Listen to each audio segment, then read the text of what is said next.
as they start to transition to government. We will all help any way we can because we need our New York City government to work. We want it to work for all New Yorkers because our city is the greatest city in the world, and we will unite for New York City because we love New York City. And from the bottom of my heart, I thank each and every one of you. I love you for the fight you made, for the soul that you showed, and the example that you set. New York City heard us, and we will be the better for it. Thank you. God bless you.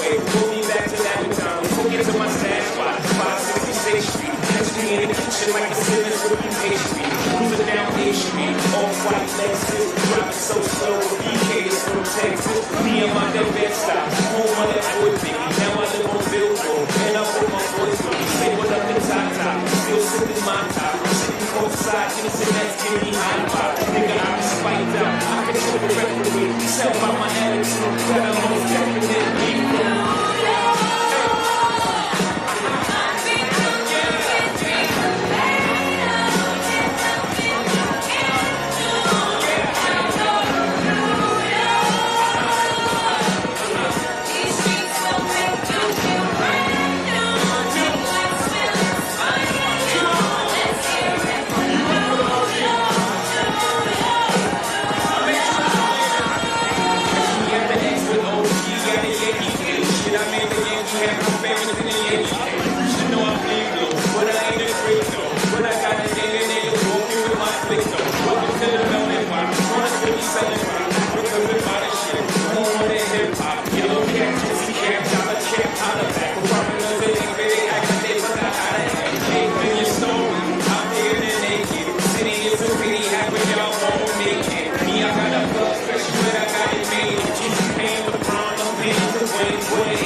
was mine, I take it, even make them multiply. If the world was mine, I take it, enemies and find a God. Introduce them to their life, if you strictly with the fire. It's a lie, be a dance, let a fly. Be a fan, be a block, I just wanna kumbaya, nah.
you staff who have made this night such a celebration. Now, Zohran is about to join us on stage, but before he does, I want to say a few quick words of reflection and thanks, and introduce a very special member of our team. So first, let's hear a round of applause for our day one endorsers, those who helped build this movement into what it's become. New York City DSA.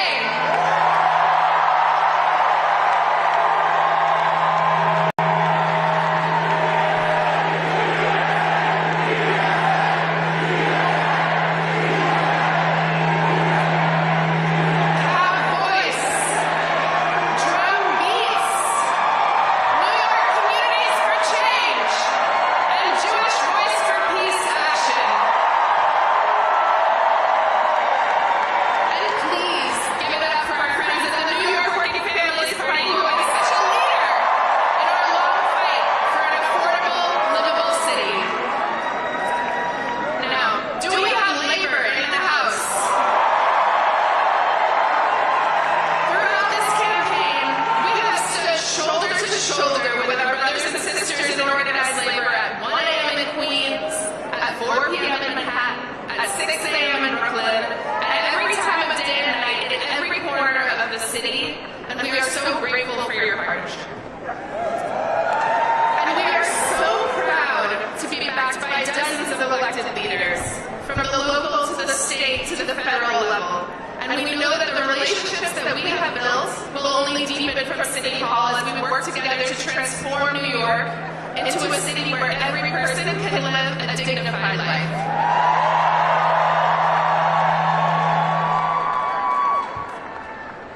I also want to thank our incredible campaign staff. You have sacrificed your social lives and your sleep schedules, and you have given so much to this movement, and then when Cuomo decided to get back to the race, you dug deep and gave more. I have been so honored to work with you, learn from you, and support you as you have faced unprecedented scrutiny and at times ugliness and threats from our opponents. You have built a historic campaign, so please give them all a round of applause.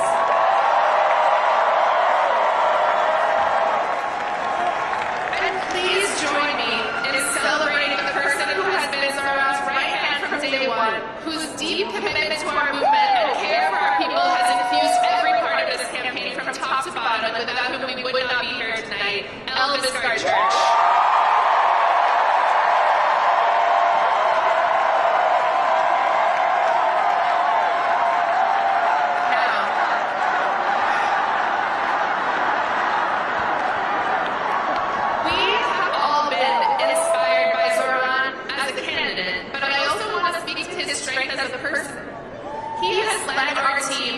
This movement with grace, curiosity, good humor, and thoughtfulness. And this race has been difficult. He has been the subject of attacks and threats, but he has truly risen above it all to give us hope. So please join me in giving Zohran, our friend, a round of applause.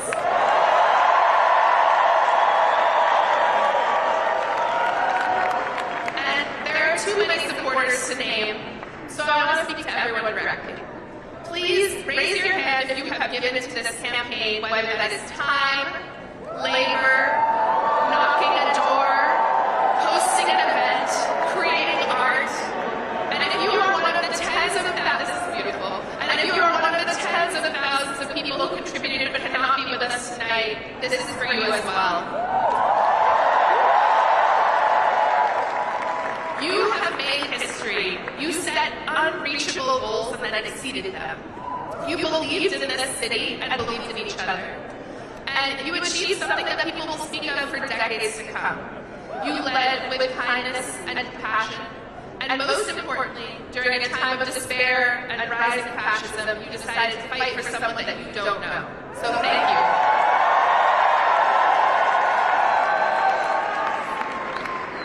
Friends, the scope of this campaign was truly unprecedented. We had hundreds of thousands of conversations with our neighbors and trained leaders who will help us deliver our agenda for the next 4 years. But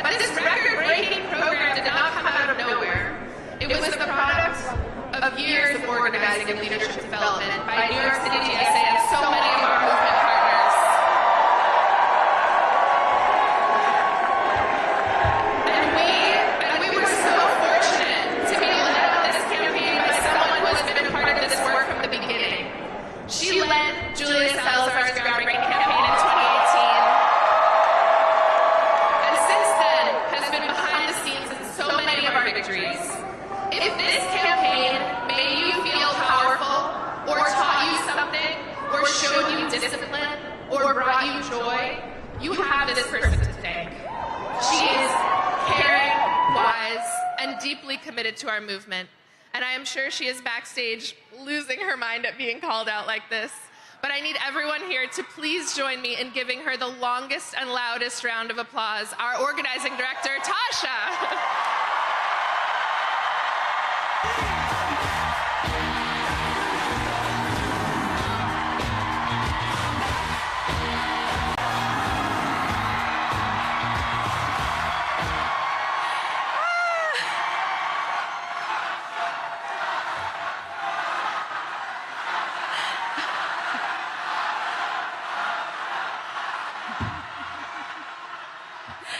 Thank you. This is very exciting. Thank you, everyone. I'm Tasha, and I've had the honor of being the field director on this campaign. I first crossed paths with Zohran in 2017 on a city council campaign for Khader El-Yateem in Bay Ridge. Zohran was the paid canvas manager, and I was volunteering on the campaign as a member of New York City Democratic Socialists of America. I don't think that we could ever have imagined that 8 years later, we would be here on election night for a mayoral campaign 104,000 volunteers strong. 104,000 volunteers.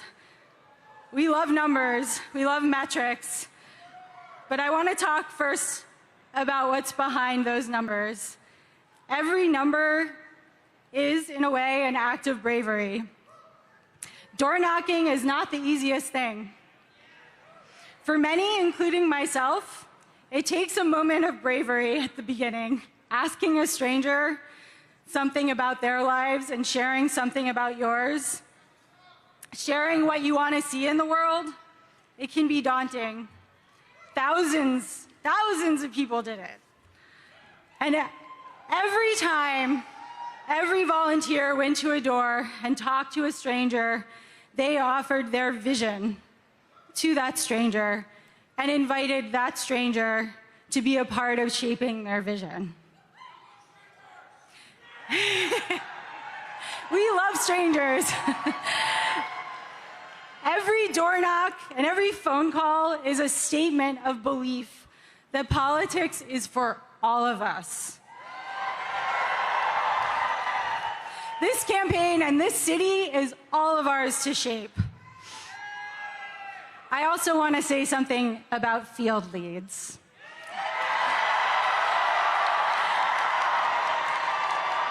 All of our canvases, for those who don't know, all of our canvases have been led by volunteers we call field leads. Many of them are here.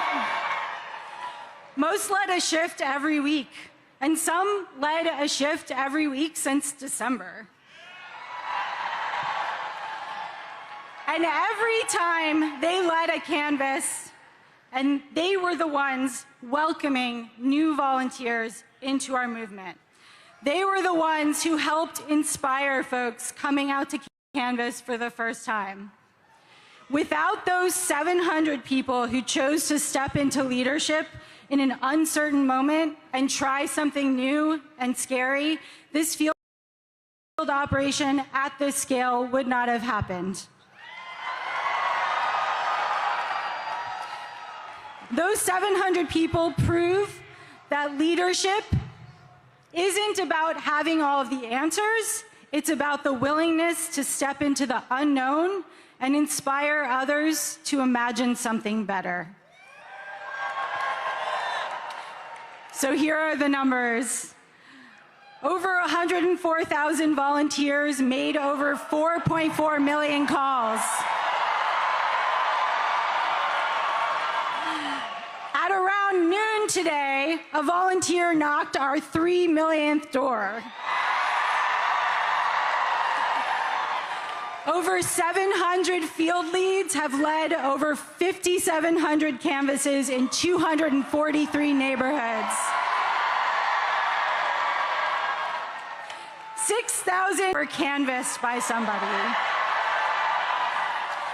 8,389 voters signed up to volunteer when they were asked by a phone banker.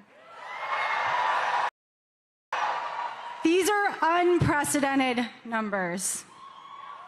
The bravery that you all have shown, that this field operation carried across all 5 boroughs, is going to transform our city.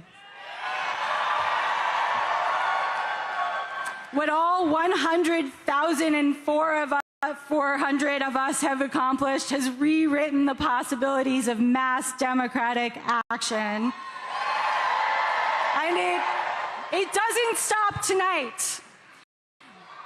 We all know that we won't stop at electing Zohran. We will continue to fight to bring the affordable of New York City to life. I am so excited to do that with all of you. And now I'm so honored to introduce the person you've been waiting to hear. We've worked for many years to bring about change in New York City that it so urgently needs. He's been a friend, and he is the next mayor of the greatest city on earth, Zohran Mamdani.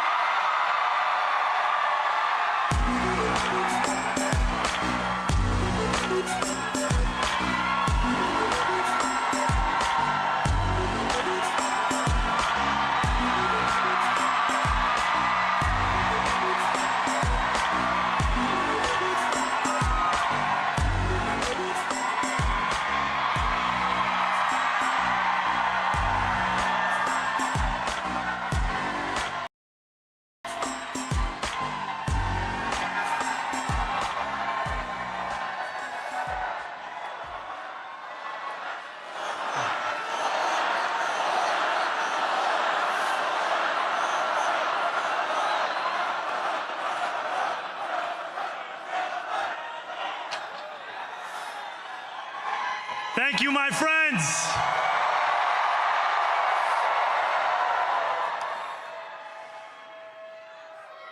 The sun may have set over our city this evening, but as Eugene Debs once said, I can see the dawn of a better day for humanity.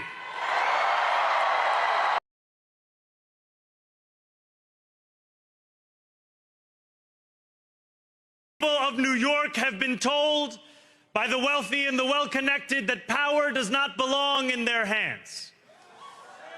Fingers bruised from lifting boxes on the warehouse floor, palms calloused from delivery bike handlebars, knuckles scarred with kitchen burns. These are not hands that have been allowed to hold power. And yet, over the last 12 months, you have dared to reach for something greater. Tonight, against all odds, we have grasped it. The future is in our hands. My friends, we have toppled a political dynasty.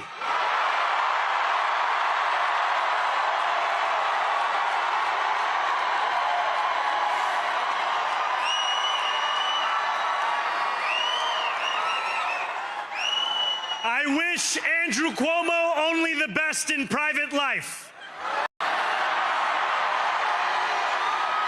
But let tonight be the final time I utter his name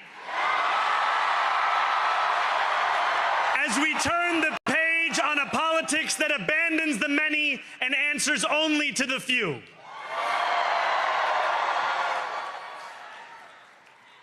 New York, tonight you have delivered a mandate for change, a mandate for a new kind of politics, a mandate for a city we can afford, and a mandate for a government that delivers exactly that. On January 1st, I will be sworn in as the mayor of New York City.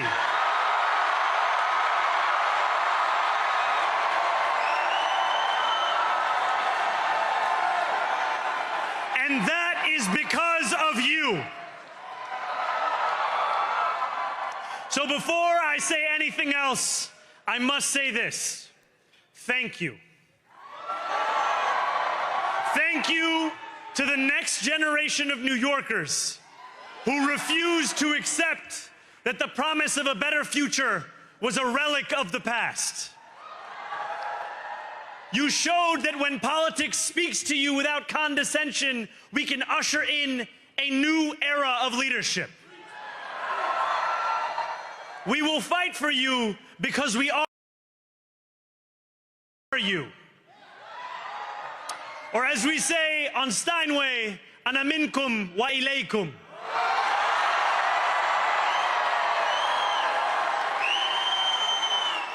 Thank you to those so often forgotten by the politics of our city who made this movement their own.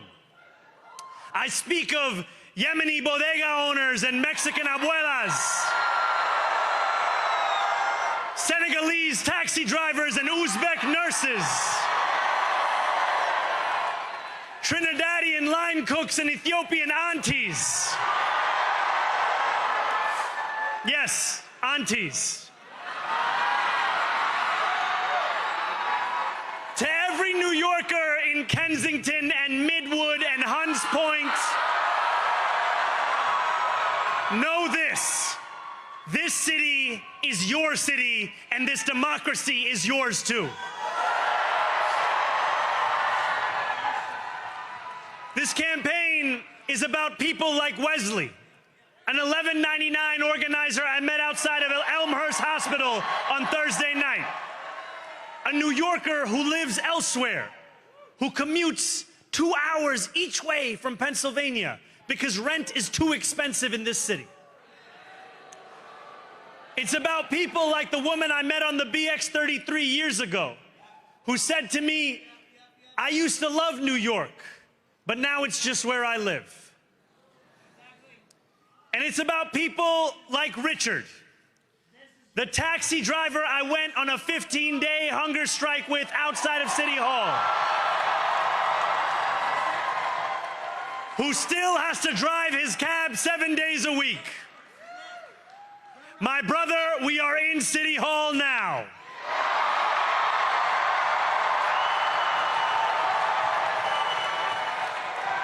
This victory is for all of them, and it's for all of you. The more than 100,000 volunteers who built this campaign into an unstoppable force. Because of you, we will make this city one that working people can love and live in again. With every door knocked, every petition signature earned, and every hard-earned conversation, you eroded the cynicism that has come to define our politics. Now I know that I have asked for much from you over this last year. Time and again, you have answered my calls. But I have one final request. New York City, breathe this moment in. We have held our breath for longer than we know. We have held it in anticipation of defeat, Held it because the air has been knocked out of our lungs too many times to count. Held it because we cannot afford to exhale. Thanks to all of those who sacrificed so much, we are breathing in the air of a city that has been reborn.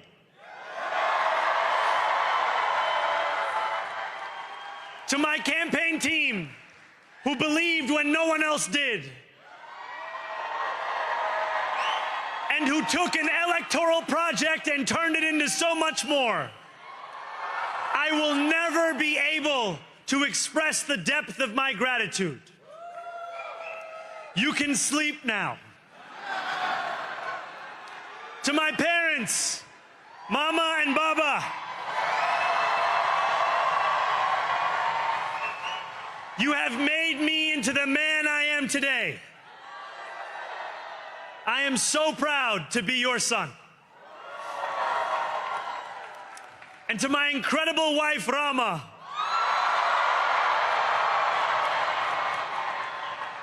Hayati, there is no one I would rather have by my side in this moment and in every moment.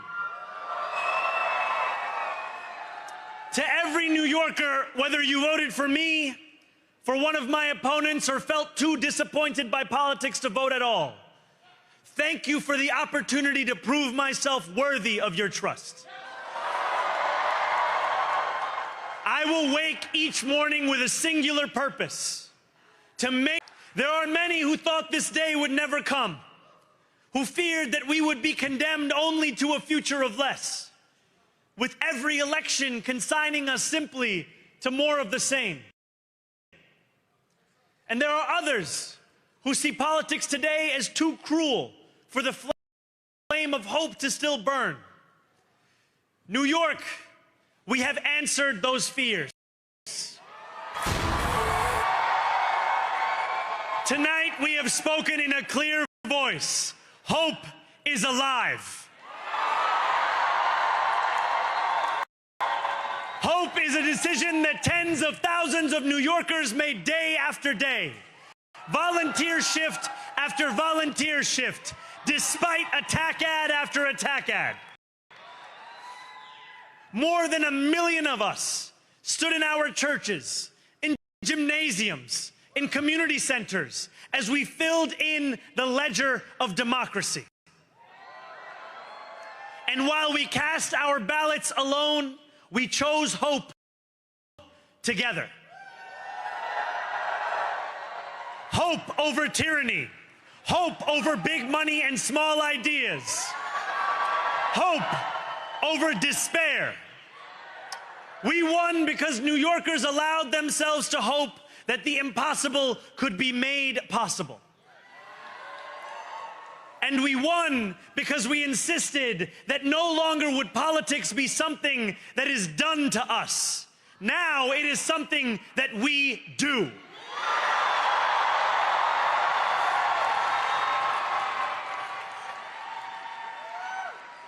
Standing before you, I think of the words of Jawaharlal Nehru. A moment comes but rarely in history when we step out from the old to the new, when an age ends and when the soul of a nation long suppressed finds utterance. Tonight we have stepped out from the old into the new. So let us speak now with clarity and conviction that cannot be misunderstood about what this new age will deliver and for whom. This will be an age where New Yorkers expect from their leaders a bold vision of what we will achieve, rather than a list of excuses for what we are too timid to attempt. Central to that vision will be the most ambitious agenda to tackle the cost of living crisis that this city has seen since the days of Fiorello LaGuardia.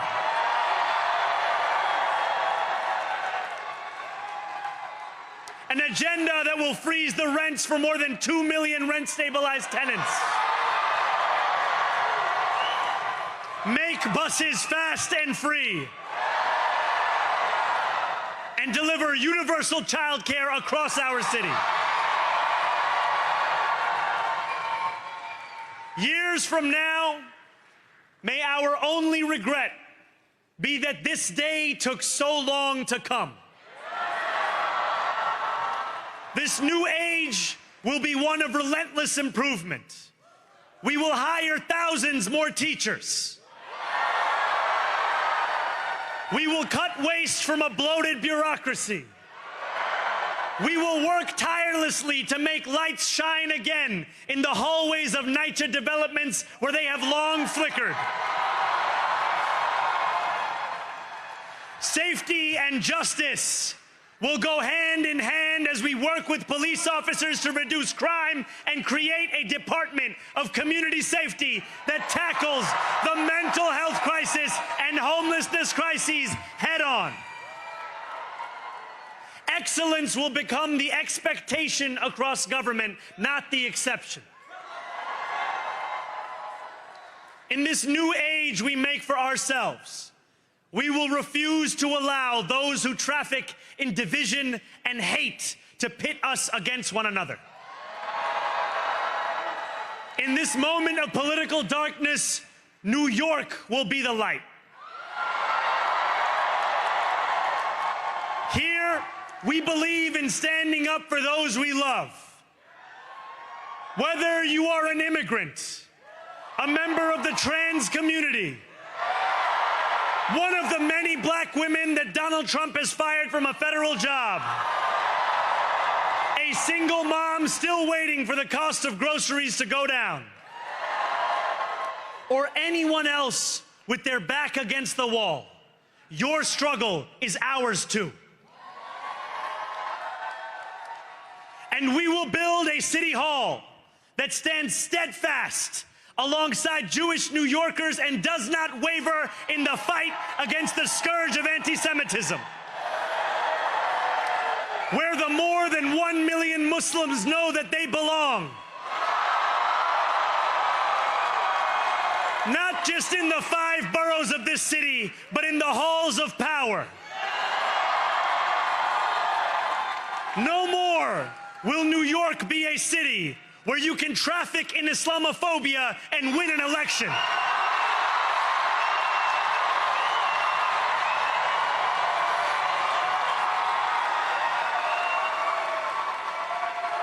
This new age will be defined by a competence and a compassion that have too long been placed at odds with one another.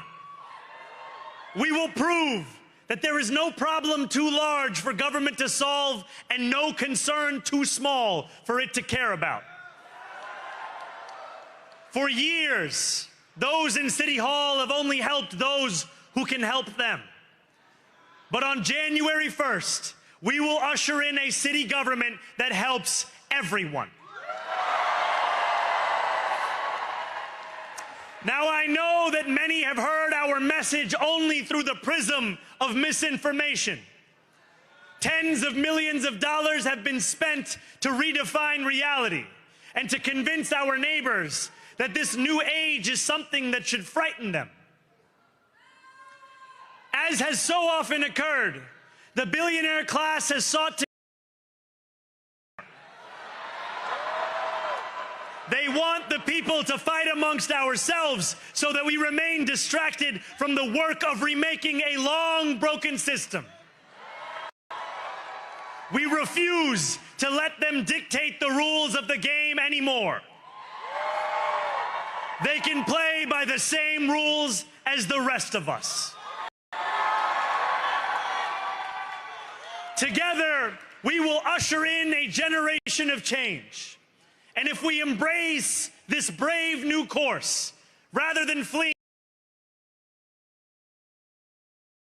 from it, we can respond to oligarchy and authoritarianism with the strength it fears, not the appeasement it craves.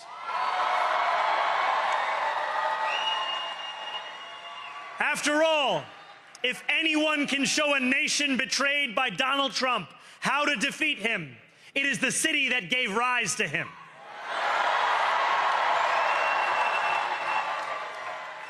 And if there is any way to terrify a despot, it is by dismantling the very conditions that allowed him to accumulate power. This is not only how we stop Trump, it's how we stop the next one. So Donald Trump, since I know you're watching, I have 4 words for you. Turn the volume up.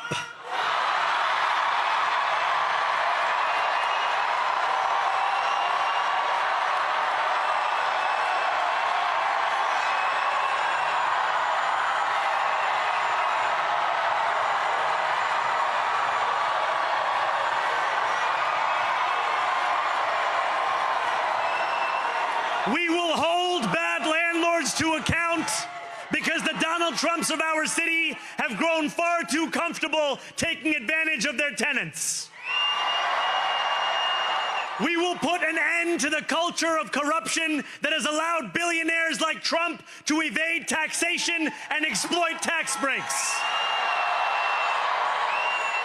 We will stand alongside unions and expand labor protections because we know, just as Donald Trump does, that when working people have ironclad rights, the bosses who seek to extort them become very small indeed. New York will remain a city of immigrants, a city built by immigrants, powered by immigrants,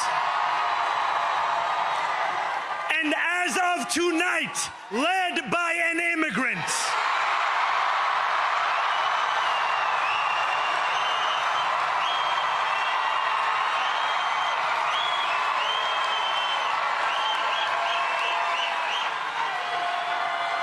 So hear me, President Trump, when I say this. To get to any of us, you will have to get through all of us.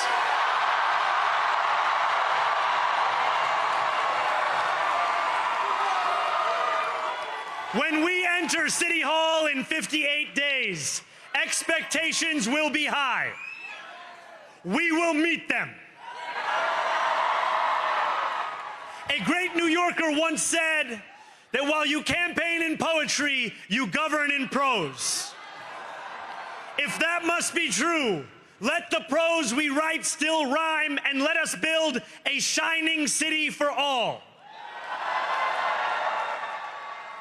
And we must chart a new path, as bold as the one we have already traveled.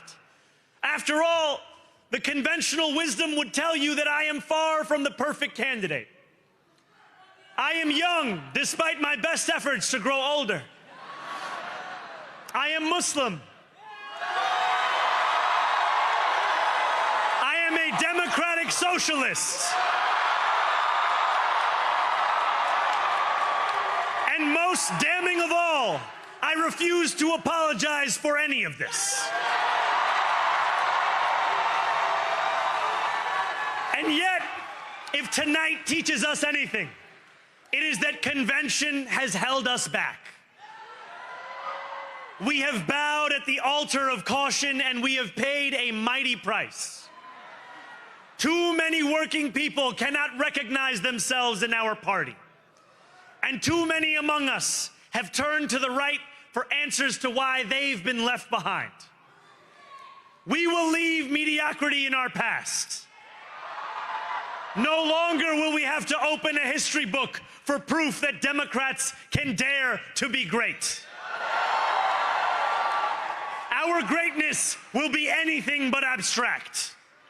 It will be felt by every rent-stabilized tenant who wakes up on the 1st of every month, knowing the amount they're going to pay hasn't soared since the month before. It will be felt by each grandparent who can afford to stay in the home they have worked for, and whose grandchildren live nearby because the cost of childcare didn't send them to Long Island. It will be felt by the single mother who is safe on her commute and whose bus runs fast enough that she doesn't have to rush school drop-off to make it to work on time. And it will be felt when New Yorkers open their newspapers in the morning and read headlines of success not scandal. Most of all, it will be felt by each New Yorker when the city they love finally loves them back. Together, New York, we're going to freeze the... Together, New York, we're going to make buses fast and... Together, New York, we're going to deliver universal... Let the words we've spoken together, the dreams we've dreamt together, become the agenda we deliver together.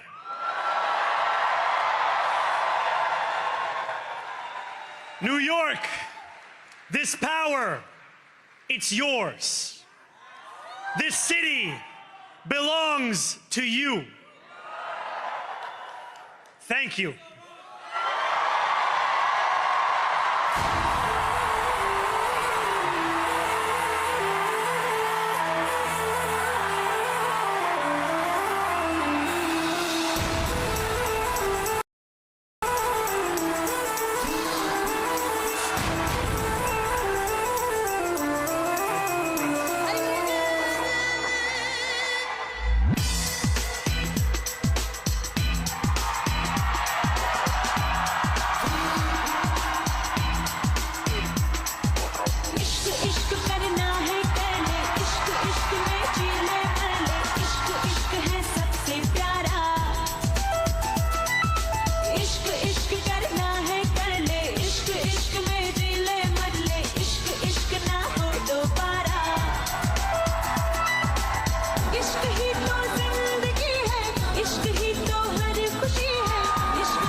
Well, good evening, everybody. And let me underscore, it's been a good evening for everybody, not just the Democratic Party. But what a night for the Democratic Party. A party that is in its ascendancy. A party that's on its toes, no longer on its heels. From coast to coast, sea to shining sea. But it was not just a victory tonight for the Democratic Party, it was a victory for the United States of America, for the people of this country and the principles that our founding fathers lived and died for. And so we're proud. We're proud here in California to be part of this narrative this evening. We're proud of the work that the people of the state of California did tonight to send a powerful message to an historic president. Donald Trump is an historic president. He is the most historically unpopular president in modern history. In every critical category, Donald Trump is underwater. He promised to make us healthier. He promised to make us wealthier. We're sicker and poorer. And he fundamentally understands that. Why else would he call Greg Abbott saying he's entitled to 5 seats?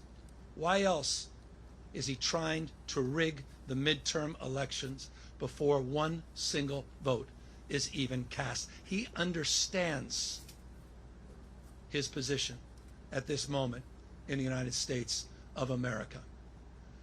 One thing he never counted on, though, was the state of California. Instead of agonizing over the state of our nation, we organized in an unprecedented way in a 90-day sprint. People from all over the United States of America contributed their voices and their support for this initiative. We stood tall and we stood firm in response to Donald Trump's recklessness. And tonight, after poking the bear, this bear roared with an unprecedented turnout in a special election with an extraordinary result. None of us, however, are naive. This is a pattern. This is a practice. Donald Trump's efforts to rig the midterm election continue to this day. And I'll reinforce that in just a moment. You're seeing him take action all across this country, not just in Texas. You saw what they were successful able to do in Missouri, what they did in North Carolina, what they're trying to do in Indiana, and inevitably in Florida. They are not screwing around. In June of this year, we saw 4,000 National Guard federalized in the state of California. We saw 700 active duty Marines not sent overseas, but sent to the second largest city in the United States of America to militarize our streets. We said in June this was a preview of things to come. What more evidence do you need than what happened in Washington, D.C., what's happening up in Portland, cities like Chicago? When we kicked off this campaign just 90 or so days ago in Little Tokyo, in Southern California, in LA, at the Democracy Center, Donald Trump sent Greg Bovino. He sent his private police force that increasingly appears to have taken an oath of office to Donald Trump, not to the Constitution of the United States. He sent them to our kickoff rally to chill free expression, to chill free speech, to intimidate people from participating. Just today, in Los Angeles, Donald Trump called up the Border Patrol, sent them to Dodger Stadium, and threw a fastball at free speech, right at the head, free expression, to suppress the vote in America's second largest city. Just did that today. People in tactical gears sent out to intimidate a community that is already on edge. But you see, as we speak, people are still in line. People waiting up 3 hours to cast their vote, to send a message to Donald Trump. No crowns, no thrones, no kings. That's what this victory represents. It's a victory for the people of the state of California and the United States of America. And this is a victory that's punctuated with a sober reminder that it's not just the actions that Donald Trump has taken to federalize our guard, to begin the process of militarizing American cities, to intimidate free expression and speech by utilizing ICE and Border Patrol in American cities. But he also announced today, right when polls were opening, that this election was rigged. That this election was rigged. Of course, those are familiar words. It's exactly what Donald Trump said after January 6th, that day of love, where he tried to light democracy on fire, he tried to wreck this country, and he called in to the Secretary of State in Georgia, calling up for 11, 12,000 votes, just like he called Greg Abbott, saying he's entitled to those 5 seats. He said this election was rigged, and he's moving to look for criminal prosecution and investigations at the Department of Justice. He is not screwing around. So tonight, I'm proud, but I'm very mindful and sober of the moment we are living in. Donald Trump does not believe in fair and free elections. Period and full stop. This is not complicated, and it's self-evident to anyone paying attention. You start to stack up all of these actions that continue to this moment and will continue in moments to come. If you think I'm exaggerating, consider his announcement just a few weeks ago to send rapid response teams all across the United States, in all 50 states, tens of thousands of members of the military prepared for urban deployment. A preview of things to come. But back to this state. Our state of mind was resolute. Our state of mind was resolved to stand firm and to stand tall, to not be intimidated, to not be humiliated, to not fall prey to cynicism, to not fall prey to fear and the anxiety of someone that believes in only one thing, shock and awe, to intimidate and exhaust us. But we're seeing all across this country, 7 million people strong, standing up, not just for themselves, but for each other and for these enduring and historic principles of our founding fathers. And I'll end on that. Next year is the 250th anniversary of the best of Roman Republic, the best of Greek democracy. This fundamental notion of a system of checks and balances, of popular sovereignty, the rule of law. Mr. President, the rule of law, not the rule of dawn. And I hope it's dawning on people, the sobriety of this moment, what's at stake. Tonight, as I said, is an extraordinary moment for our party, but again, it's an extraordinary moment affirming those principles. Our founding fathers did not live and die to see the kind of vandalism to this republic and our democracy that Donald Trump is trying to perpetuate. And so my call tonight, in the spirit of Whitman, we talked about the powerful play, goes on. We all must contribute a verse.